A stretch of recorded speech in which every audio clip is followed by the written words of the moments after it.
할렐루야. 하나님 앞에 오신 여러분들 환영합니다. 축복합니다. 하나님의 넘치는 은혜, 평화가 여러분과 함께 하시기를 간절히 바랍니다.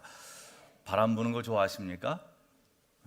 바람 부는 걸 그렇게 좋아하지는 않습니다. 근데 요즘에 계속 지난 주간에도 바람이 아주 세차게 불었습니다. 지금 4월 말인데 여전히 아침 저녁으로 쌀쌀합니다. 봄이 왔다고 느꼈는데 왠지 아직 봄이 아닌 듯한 그런 느낌이 듭니다. 이렇게 바람이 세차게 부는 봄, 물론 봄바람은 그 나무들이나 식물들 뿌리에 있는 양분이나 수분을 위로 올려서 가지 끝까지 이렇게 공급하는 그런 역할을 하기도 해서 이 바람이 꼭 필요하긴 한데 지금 이렇게 계속 바람 불어서 추운 이런 날씨는 아닌 것 같은데 뭔가 이것도 좀 이상한 기온 중에 하나가 아닌가 하는 생각도 좀 듭니다. 우리는 늘 삶을 살면서 그런 기대를 합니다. 우리의 삶이 아직 봄날처럼 좀 따뜻했으면 좋겠다. 막 바람이 세차게 불고 추운 그런 인생보다는 좀 따뜻한 인생을 기대합니다. 그렇지만 또 그렇게 소망대로 되지는 않습니다. 때로는 바람이 세차게 불고 또 힘겨운 일들이 우리의 삶에는 계속 일어납니다. 그런 말이 있잖아요. 가지 많은 가지에 바람 잘 날 없다고. 바람 틀렸지 이거. 가지 많은 나무에 바람 잘 날 없다고. 제가 여러분들이 잘 듣는지 지금 테스트하느라고 오늘 이상하게 많이 빠졌어요. 지금 제가 당혹스러워가지고 지금 오늘 밖에서 우리 교인들이 무슨 행사를 하나 지금 그렇게 느낄 정도로 마라톤. 교회 오는 길이 그래서 좀 전 또 몰랐네 오늘 마라톤 있는 거를. 우리 교인들도 참여한 건 아니죠? 길이 교통체증이 있구나. 그래서 제가 좀 약간 당혹스러웠어요. 오늘 왜 이렇게 많이 빠졌을까? 도대체 무슨 일이 있나? 그랬군요. 어쨌든 가지 많은 나무에 바람 잘 날이 없다고. 자녀가 많으면 또 많은 대로 늘 어려움과 근심이 생기게 되고 또 우리의 인생살이 자체가 그렇습니다. 항상 바람이 심하게 불고 여러 가지 삶의 변수들과 어려움들이 생깁니다. 불확실한 미래, 또 언제 닥쳐올지 모르는 또 죽음, 이런 것들이 우리를 불안하게 합니다. 당장 내가 어디로 가야 될지 몰라서 갈팡질팡하는 경우들도 많습니다. 그러나 이렇게 인생을 흔들어 놓는 이런 세상의 각종 이런 바람들은 결코 우리를 절망하게 할 수 없습니다. 왜냐하면 하나님께서 우리와 함께 하시기 때문이고 또 이런 것들을 통해서 우리는 더 하나님께서 주시는 은혜를 든든하게 누릴 것이기 때문입니다.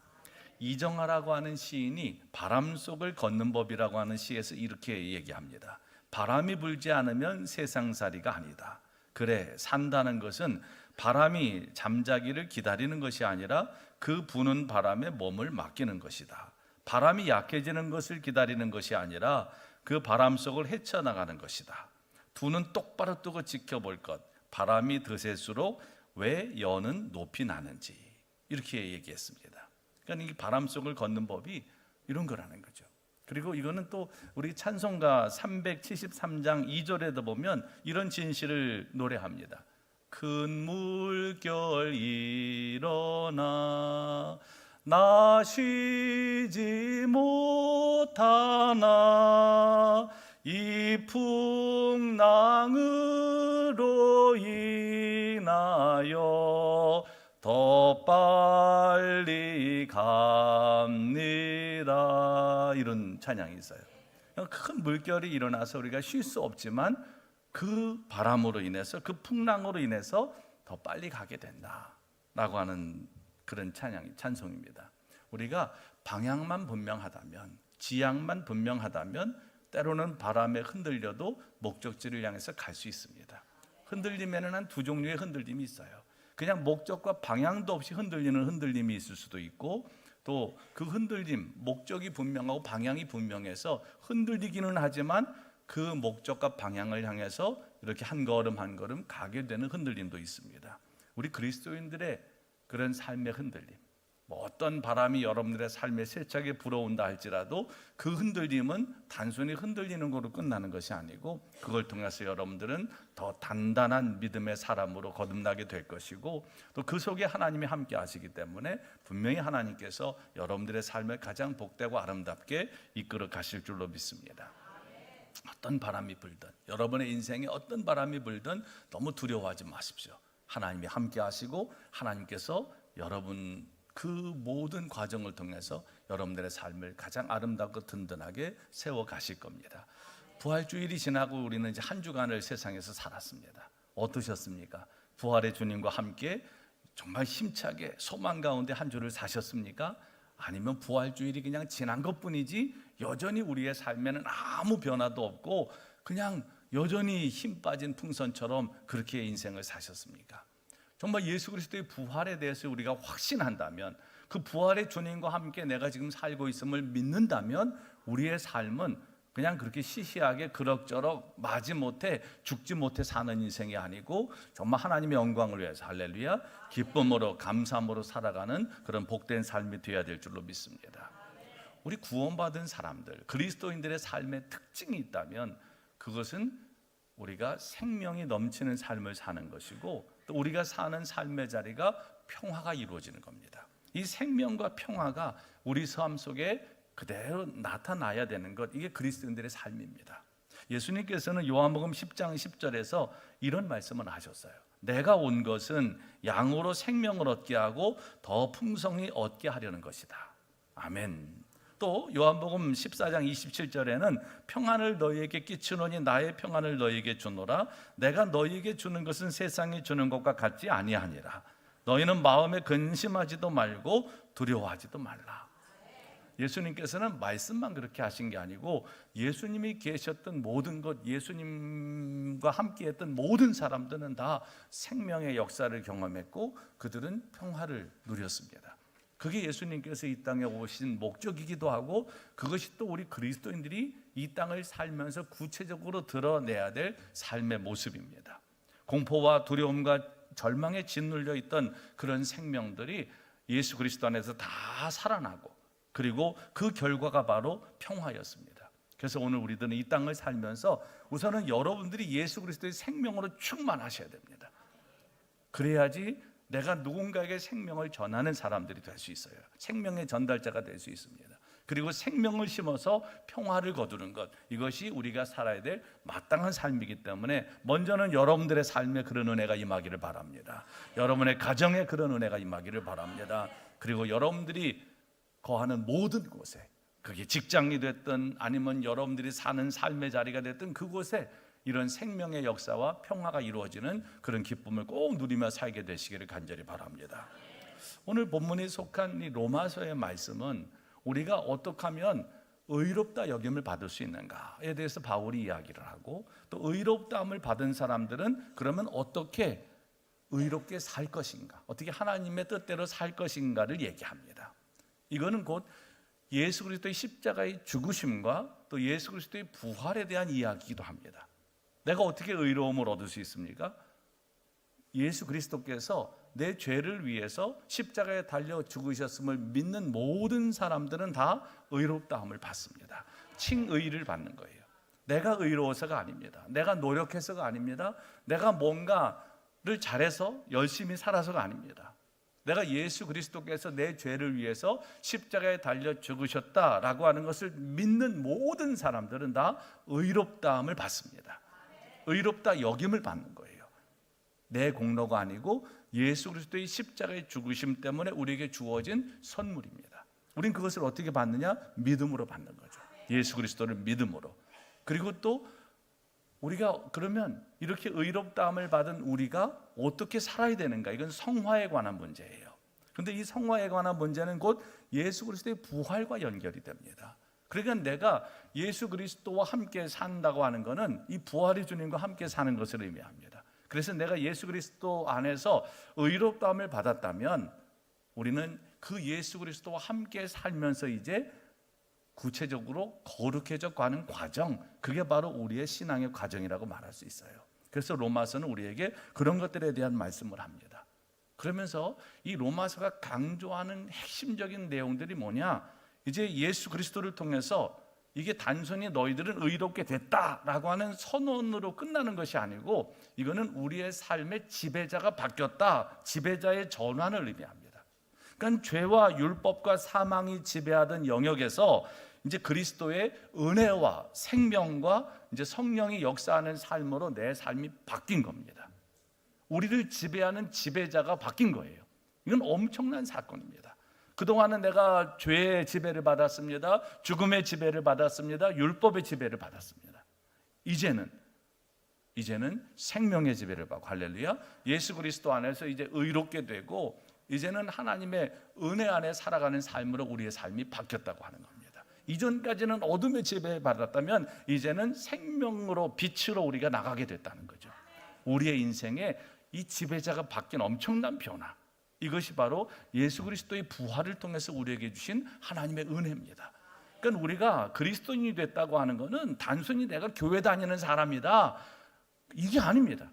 여러분들의 삶에 지배자가 바뀌었다라고 하는 걸 의미하는 거예요. 그러니까 이건 엄청난 변화입니다. 이 변화를 경험한 사람들이 그리스도인이고, 이거를 우리가 계속해서 삶 속에 누리려면 여기에 대해서 계속 여러분들이 인식을 하셔야 됩니다. 나는 죄에 대해서는 죽은 사람이고 예수 그리스도 안에서 다시 산 사람이다. 내 지배자가 바뀌었다라고 하는 걸 여러분들이 인식하셔야 됩니다. 왜냐하면 이거를 인식하지 못하면 계속 우리는 옛사람에 머물러 살게 될 수밖에 없기 때문에 그렇습니다. 여러분, 우리가 우리 자신을 어떻게 인식하느냐에 따라서 우리의 삶은 달라집니다. 내가 누구인지를 그래서 정확히 아는 게 중요한 게, 내가 누구인지를 알아야지만 그 신분에 합당한 삶을 살아갈 수 있기 때문에 그렇습니다.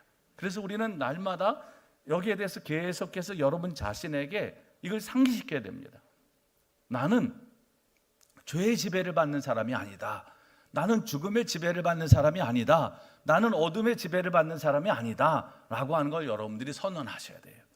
그러면서 나는 예수 그리스도 안에서 의로워졌고, 나는 생명으로 나갔고, 나는 이제 예수 그리스도의 부활과 함께 영원한 소망을 누리는 사람이다 라고 하는 걸 여러분들이 여러분 자신에게 계속 선언하셔야 됩니다. 왜냐하면 그렇게 안 하면 우리는 자꾸 잊어버립니다. 이거를, 내 신분을 잊어버려요. 내 존재의 변화를 잊어버립니다. 그러다 보니까 자꾸 옛날로 돌아가서 세상 속에서 살고 세상의 가치를 따라 살게 되는 이런 삶이 여전히 우리의 삶에 계속되는 거죠. 그러니까 우리는 우리 자신에게 계속 여기에 대해서 리마인드를 해야 돼요. 나는 예수 그리스도 안에서 변화된 존재다라고 하는 걸 여러분들이 자기 선언을 늘 하셔야 돼요. 자기 자신을 향해서 선포를 하셔야 됩니다. 그렇지 않으면 계속 옛날로 자꾸 돌아가요. 이 대속의 은총, 연합의 은총, 이것이 우리에게 하나님이 주신 은혜인데, 이거를 계속 누리려면 내 신분에 대해서 확인하는 일들이 반복돼야 되는 거죠. 그래서 20세기 그 영적 거장이죠, 강해 설교, 또 20세기 아주 설교자로서의 대가인 마틴 로이드 존슨 목사님은, 이 복음주의 설교자였던 이분은 그런 예를 듭니다. 노예제도가 법적으로는 폐지가 됐는데 실제로 노예들이 법적으로는 자유함을 얻었지만 그들의 어떤 습관적으로는 여전히 그 노예의 속성을 가지고 살고 있기 때문에 그들은 노예에서 해방됐음에도 불구하고 여전히 자유인으로 살지 못하는 그런 안타까움이 있다는 거예요. 여러분 생각해 보십시오. 노예제도가 법적으로는 폐지가 됐어요. 그런데 평생 노예로 산 사람들은 이게 몸이 기억하는 거죠, 노예 생활이. 그러다 보니까 실제로 자유를 누리지 못하는 이런 안타까운 일들이 실제로 있다는 거예요. 법적으로는 자유인이 됐지만 심정적으로는 자유인이 되지 못한. 근데 여러분, 오늘 우리 그리스도인들도 그럴 수 있다는 겁니다. 내가 예수 그리스도 안에서 자유함을 얻었는데, 죄에서 여러분들이 자유함을 얻었어요. 할렐루야. 믿으시죠? 근데 이거를 그냥 단순히 아는 거로 끝나고 여러분들이 여기에 대해서 인식이 강하지 않으면 다시 옛날로 돌아가는 일들이 계속 반복된다는 겁니다. 죄의 노예로 살고 죽음의 노예로 살고 어둠 속에 살고. 그런데 우리는 이렇게 살 존재가 아니라는 거예요. 이미 예수 그리스도 안에서 우리가 전환된 삶이라고 하는 겁니다. 그래서 계속 여기에 대해서 우리가 인식을 하고 있어야 된다는 거죠. 그래서 오늘 로마서 6장의 말씀에 보면, 이 6장의 말씀, 오늘 본문의 말씀은 두 부분으로 나눠져요. 1절에서 4절까지 말씀은 왜 그리스도인들이 더 이상 죄를 짓지 않아야 되는가에 대해서 말씀을 하고, 15절부터 23절까지 말씀은 좀 더 적극적으로 그리스도인들이 왜, 그리고 어떻게 죄를 짓지 않고 새로운 삶인 의의 열매를 맺을 수 있는가, 여기에 대해서 얘기를 합니다. 여러분, 오늘 우리가 이 부활주일이 지나고 또 예수 그리스도의 그런 부활의 주님과 함께 살아감에도 불구하고 여전히 이 부활의 능력이 내 삶에 나타나지 않는다면 우리는 우리의 삶을 진지하게 돌아봐야 돼요. 내가 정말 예수 그리스도와 함께 십자가에서 죽었고 그 예수 그리스도와 함께 산 자인지를 점검하셔야 됩니다. 그래야지만 우리는 진정으로 자유한 자, 또 예수 그리스도의 부활과 더불어서 생명, 영원한 생명의 소망과 승리의 기쁨을 누리는 삶이 가능해지기 때문에 그렇습니다. 여러분 스스로에게 늘 이 자기 선언을 하셔야 돼요. 너는 누구냐? 너는 예수 그리스도와 함께 십자가에 못 박히고 죄에 대해서는 죽었고 의에 대해서 산 부활의 주님과 함께 산 자다라고 하는 걸 여러분에게 선언하셔야 되고 계속 인식을 그렇게 하셔야 됩니다. 자, 오늘 말씀에 보면 우리가 이런 신앙 고백이 필요한 게 뭐냐? 이미 죽었다는 사실을 자꾸 잊어버리기 때문에 그렇다라고 하는 얘기를 합니다. 자꾸 이걸 잊어버리다 보니까 끊임없이 우리는 이 선언을 하면서 살아야 된다는 거예요. 여러분, 우리가 믿음으로 살려고 애를 씁니다. 여러분들이 말씀 안에 살려고 애를 씁니다. 그리스도인들 치고 막 사는 사람 없습니다. 그리스도인들 치고 하나님의 말씀에 위배되는 삶을 스스로 선택하는 사람 없습니다. 우리는 말씀대로 살려고 애를 쓰고 또 하나님께서 기뻐하시는 삶을 살려고 애를 씁니다. 그렇죠? 그러나 그렇게 살지 못할 때가 많습니다. 잘 감정을 통제하다가도 어느 날 갑자기 또 뚜껑이 열려가지고 미친 짓을 할 때가 있어요. 엄청 후회합니다, 나중에. 여러분, 막 이렇게 화를 여러분들이 정도 이상의 화를 내고 난 다음에 야, 너 진짜 잘했어. 그때는 화낼 만해. 그렇게 생각이 되시나요?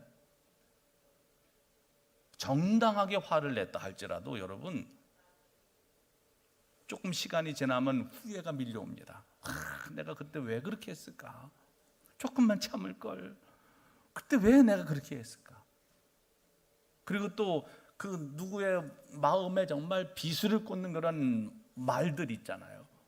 그런 것들도 그때는 내가 정당하다고 생각하고 한 거겠죠. 그런데 나중에 시간이 지나고 나면 그때 괜히 그랬다 이런 마음이 들어요. 그러면 이제 그분에게 사과를 하든지 또 그렇게 하잖아요. 그럴 때 우리가 흔히 하는 얘기가 뭐예요? 아이고 미안해, 내가 아직 죽지 않아서 그래. 내가 죽어야 되는데. 그럼 그 말이 맞습니까? 틀립니까? 이게 맞는 맞는다고도 볼 수 있지만 사실 오늘 성경대로 하면 그 말은 여러분들이 잘못 인식한 거죠. 왜냐하면 성경은 뭐라고 말씀합니까? 여러분은 이미 죽은 자라는 거예요. 죽은 자. 이제 죽어야 되는 사람이 아니고 벌써 죽은 사람인 거예요. 벌써 죽은 사람인데 아직도 내가 펄펄 살아서 이 승질이 이게 나오고 이게 이렇게 되면 아직 제대로 십자가에 못 박혀 죽지 않은 거예요. 그러니까 여러분 꼭 기억하셔야 됩니다.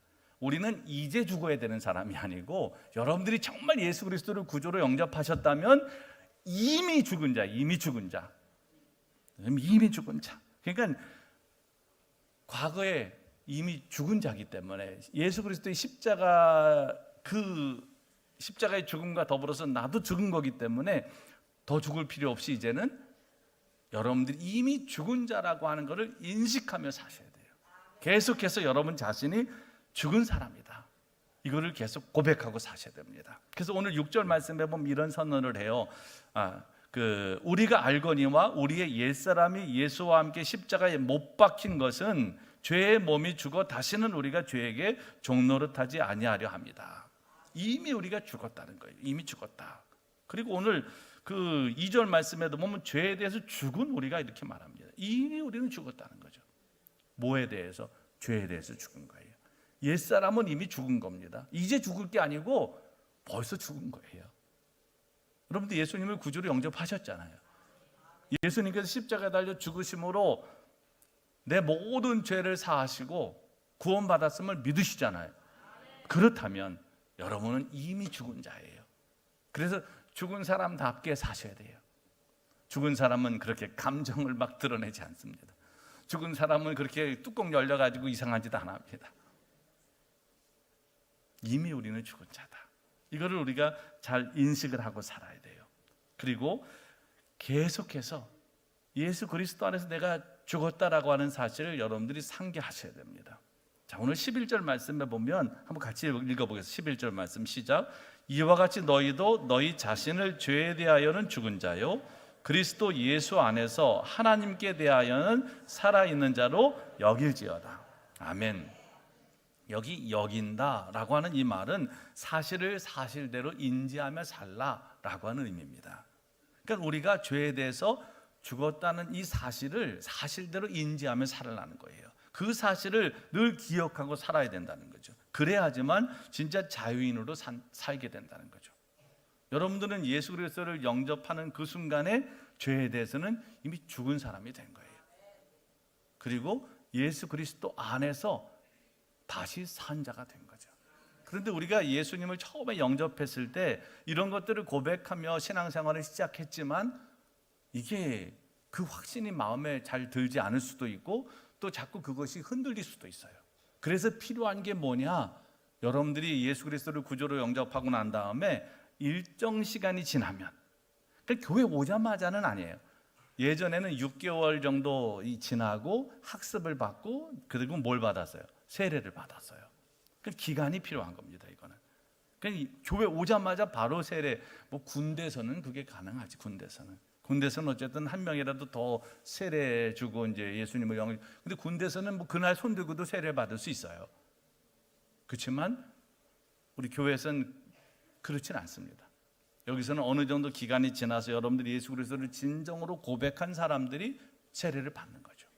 그러면 내가 예수 그리스도를 영접하고 예수님을 믿었으면 됐지 세례는 왜 받아야 됩니까?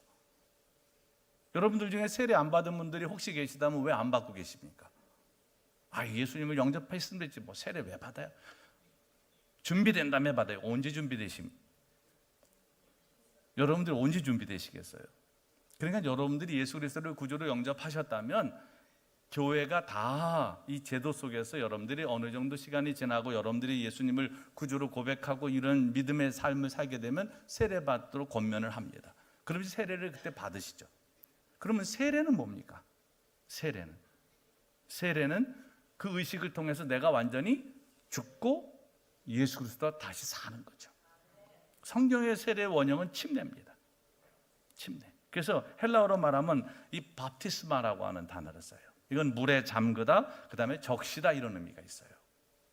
그러니까 세례라고 하는 거는 물에 잠그는 겁니다. 그랬다가 다시 일어나는 거죠. 침례를 받아보신 분들이 혹시 계신가요? 침례 받아보신 분들은 물속에 훅 들어갔다 나오셨어요? 완전히 훅 들어갔다가 몇 초 만에 나오셨어요? 죽을 때까지 좀 계셔야 되는데 사실 바로 나오잖아요. 뭐 이렇게 오랫동안 안 하잖아요. 그지? 숨 막힐 정도로 안 계셨을 거예요. 그냥 이렇게 들어갔다 나오는 건데 그 들어갔다 나온다 할지라도 그 시간 동안 그 짧은 시간이죠. 그렇지만 그때 우리는 나의 죽음을 경험하는 거예요. 나는 철저하게 예수 그리스도 십자가에서 죽은 거고 이제 다시 물속에서 나오는 순간 나는 다시 산 거라고 하는 상징적인 의미가 있어요. 물론 우리는 지금 이제 머리에다가 이제 성수를 부어서 세례를 줍니다. 근데 그것도 같은 의미인 거예요. 나의 죄가 씻겨질 뿐만 아니라 내가 예수 그리스도 안에서 죽고 다시 살았다는 의미가 있어요. 그러니까 세례는 바로 그런 의미 속에서 받는 겁니다. 그러니까 세례는 곧 뭐냐? 나의 옛사람에 대한 장례식인 거죠.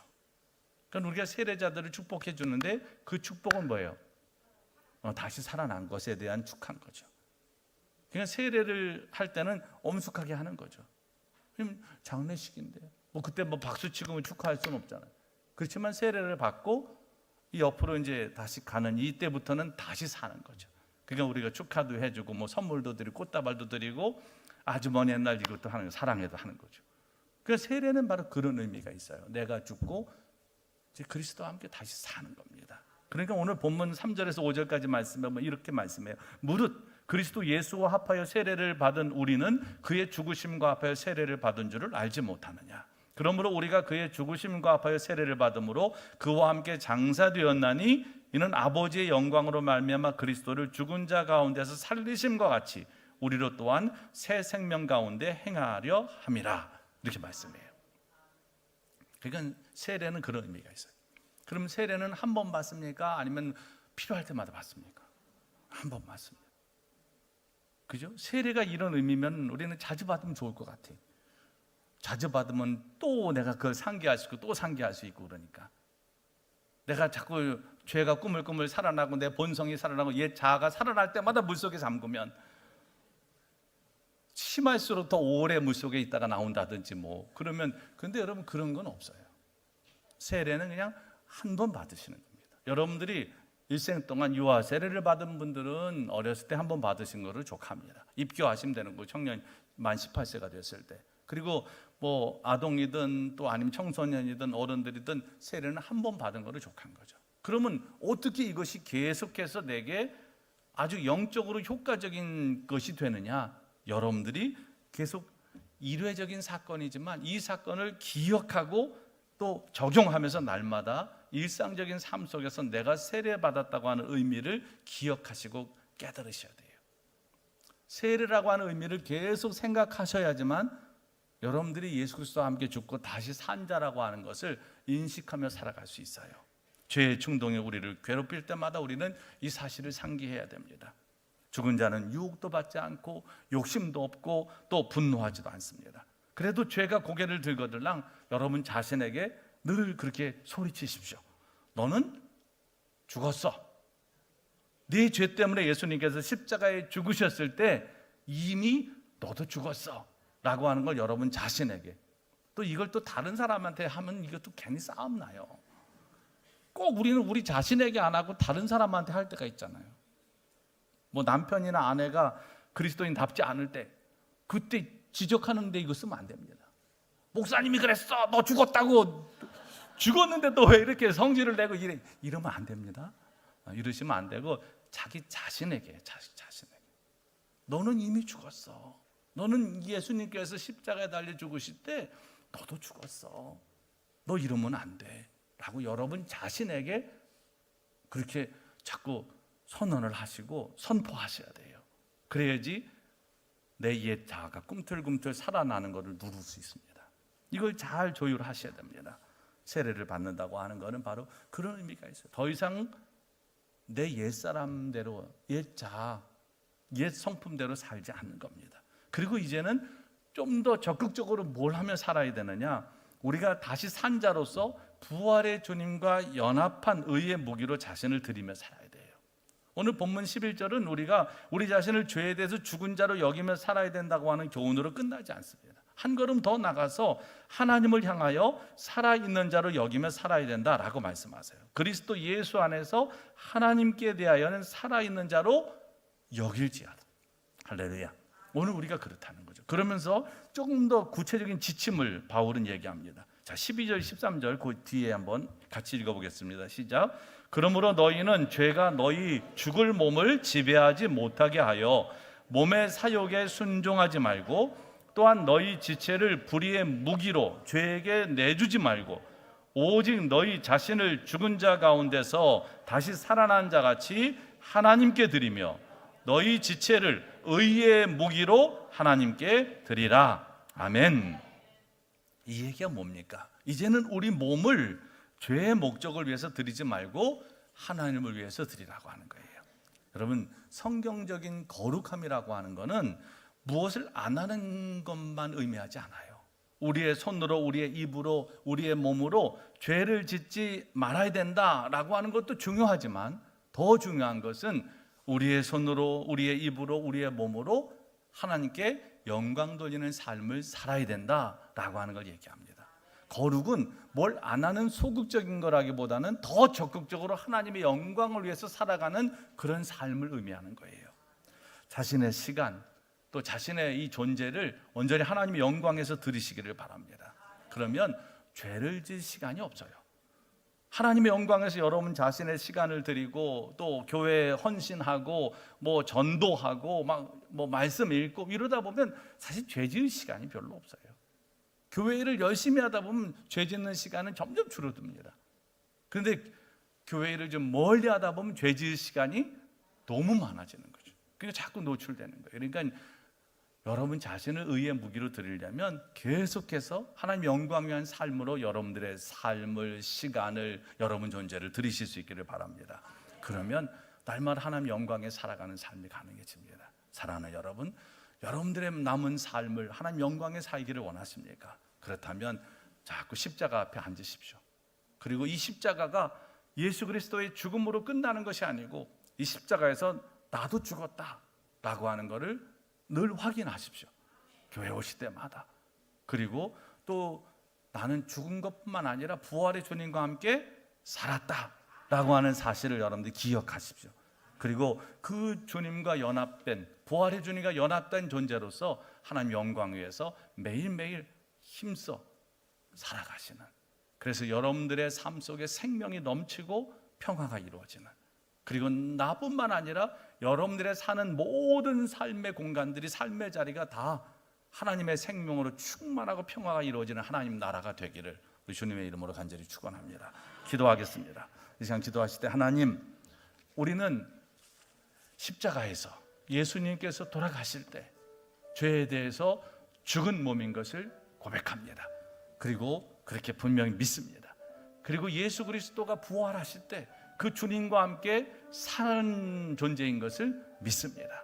이제는 이 부활의 주님과 연합된 존재로서 하나님 영광에 살아가는 복된 삶 살게 하여 주시고, 그래서 우리의 삶이 생명과 평화로 가득한 삶, 우리의 삶의 자리가 생명과 평화로 가득한 하나님의 나라가 되도록 하나님 은혜를 베풀어 주시고, 우리가 그런 일에 쓰임 받는 그런 거룩한 하나님의 백성들 되게 주옵소서. 간절한 마음으로 기도하겠습니다. 전능하신 하나님 감사합니다.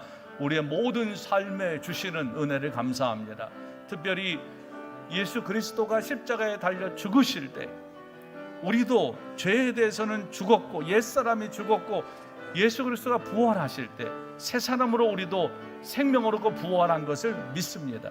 오늘 우리가 우리 자신이 어떤 존재인가를 정확하게 알고 삶을 살아가게 하여 주시옵소서. 그리고 우리가 날마다 부활의 주님과 함께 살며 우리의 삶의 자리가 생명과 평화로 가득한 자리가 되게 하여 주시옵시고, 또 우리가 날마다 이 일을 위하여 생명이 넘치는 삶, 또 평화가 넘치는 삶을 위하여 우리 자신을 드릴 수 있게 하여 주시옵소서.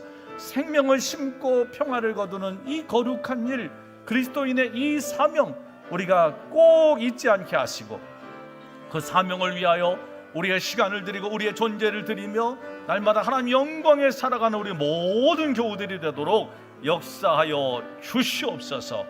예수님의 이름으로 간절히 기도합니다. 아멘.